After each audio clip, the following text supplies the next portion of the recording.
जैसा कि अभी तक मैं आपको शिक्षक भर्ती योजना के जो सूचना थे वो आपको मिल ही चुके होंगे, लेकिन यहाँ पे बहुत सारे बदलाव हुए हैं जो कि आपको समझने हैं। बहुत सारे लोग सोच रहे थे कि इसका सीट निकलेगा, मैं मेरिट के अनुसार मेरा सिलेक्शन हो जाएगा, मैंने आवेदन करनी है, बहुत सारे लिस्ट। बहुत सारे लोगों को ये भी जानकारी थी कि लगभग 2 लाख के आसपास सीट बची हुई है, जिसका आवेदन अप्लाई निकलेगा तो अप्लाई कर देंगे तो मेरा जो सिलेक्शन होगा वो होना तय हो जाएगा।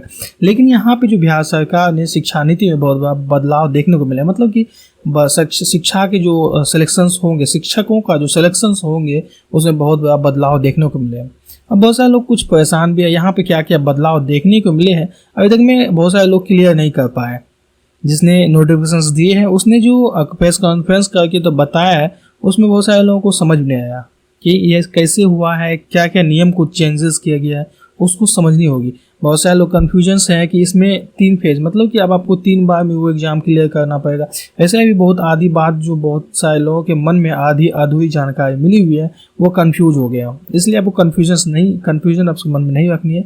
मैंने इस वीडियो को डिटेल से थोड़ा सा कुछ समझाने की कोशिश की है, कुछ इंपॉर्टेंट टॉपिक जो आपको समझनी चाहिए, जो खास आपके लिए इंपॉर्टेंट हो, मैंने वही बताने की कोशिश की है। कुछ आगे या ज़्यादा पीछे बोलने की कोशिश नहीं की, क्योंकि हो सकता है आप डिप्रेशन में अभी होंगे या आप बहुत सारे लोगों के लिए अच्छा है, बहुत सारे लोग सोच रहे हैं ये क्या हो गया, एग्जाम पे एग्जाम और एक और एग्जाम। मैं किस एग्जाम की बात कर रहा हूँ इस वीडियो में आप फुल प्रोसेस देखने के बाद आपको समझ जाएंगे। तो चलते हैं थोड़ा समझेंगे इसको डिटेल से, और समझने के बाद आप कमेंट्स में मुझे बताएगा आपकी राय क्या है। Hello guys, welcome back to DTN with Som Bharti. जैसे कि दोस्तों आपको पता है कि अभी तक में शिक्षक भर्ती का योजना जो था उसका जो आवेदन लिस्ट, मतलब कितना शिक्षक भर्ती का सीट बचेगा, तो आपकी जानकारी के लिए फर्स्ट ऑफ ऑल बता दें 1,80,000 वैकेंसी निकली हुई है शिक्षक भर्ती के लिए, जिसमें कि शिक्षकों को आवेदन करनी है। थोड़ा सा यहाँ कन्फ्यूजन है क्योंकि यहाँ पे सरकार ने अपनी नीति में चेंजेस किए, मतलब शिक्षक के जो सिलेक्शंस होंगे यहाँ के उनकी नीति में चेंजेस देखने को मिली है। अब बहुत सारे लोग कन्फ्यूजन्स में हैं कि ये चेंज क्यों किया गया है और इस चेंज का किस पे असर पड़ेगा और कौन कौन से नियम इसमें चेंज कर दिए गए।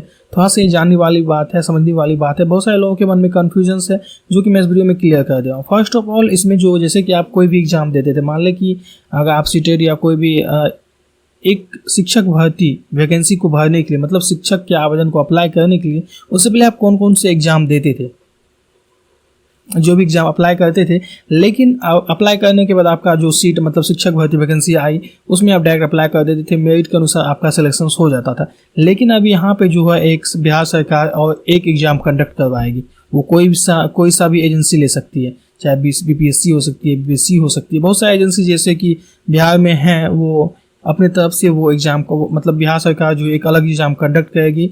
आप जो भी एग्ज़ाम सीटेट या TET का एग्ज़ाम देना वो कंपलसरी है, BTET PG वो जो भी करनी है वो कंपलसरी आपको करनी होगी। लेकिन उसके अलावा भी सरकार ने एक और एग्ज़ाम की तैयारी शुरू कर दी है, वो कि कोई भी एजेंसी को ये सौंप दी जाएगी, मतलब कोई भी एजेंसी ये एग्ज़ाम ले सकती है।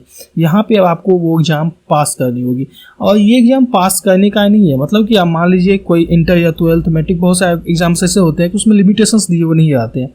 BPSC में जैसे लिमिटेशंस दिए होते हैं कि आप 10 अटैम्प्ट या 5 अटैम्प्ट 7 अटैम्प्ट कैटेगरी वाइज पर डिपेंडेंट होते हैं, लेकिन यहाँ पे कैटेगरी वाइज डिपेंडेंट नहीं किए गए। लेकिन यहाँ आपको मात्र 3 बार मौका मिलेगा। अगर तीन बार में उस एग्ज़ाम को आप क्लियर नहीं कर पाइएगा तो आप चौथे बार उस एग्ज़ाम को नहीं दे पाइएगा। मतलब पहले सोचते थे कि मेरा सीटेट में या CET में, TET में यहाँ पे बढ़िया परसेंटेज के अनुसार मेरा मार्क्स मिल जाए, जो कि मैं जब शिक्षक भर्ती योजना में जब शिक्षक भर्ती वाला आवेदन अप्लाई करूँ तो उसमें मेरिट लिस्ट मेरा बढ़िया निकले, उसमें जल्दी से जल्दी मेरा सिलेक्शन हो जाए।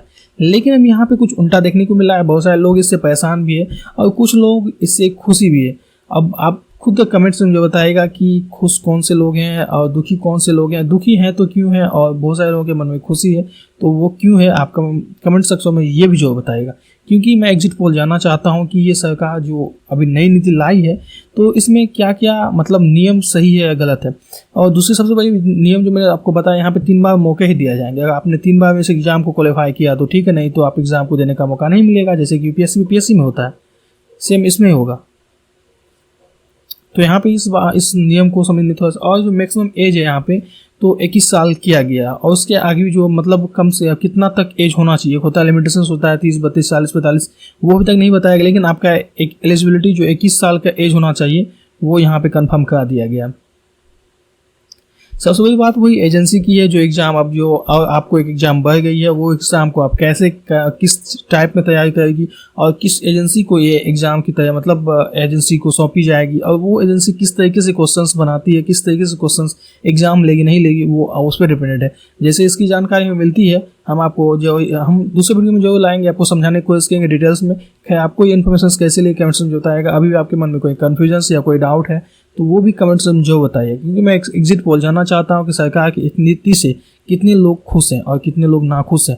जो खुश हैं वो क्यों हैं, जो नाखुश हैं वो क्यों हैं, उसको भी जो कमेंट्स में जो बताए, ताकि मैं हो सके कि उस पर एनालाइज करके कोई दूसरे वीडियो को जनरेट कर पाऊँ, दूसरे वीडियो को सोचने या समझने और बनाने में थोड़ी सी हमको सहूलियत हो। आपके फीडबैक की हमें बेसब्री से इंतजार रहेगी। वैसे कैसे लगे इन्फॉर्मेशन आप कमेंट्स में बताइएगा। अभी तक मेरे चैनल पर नए हो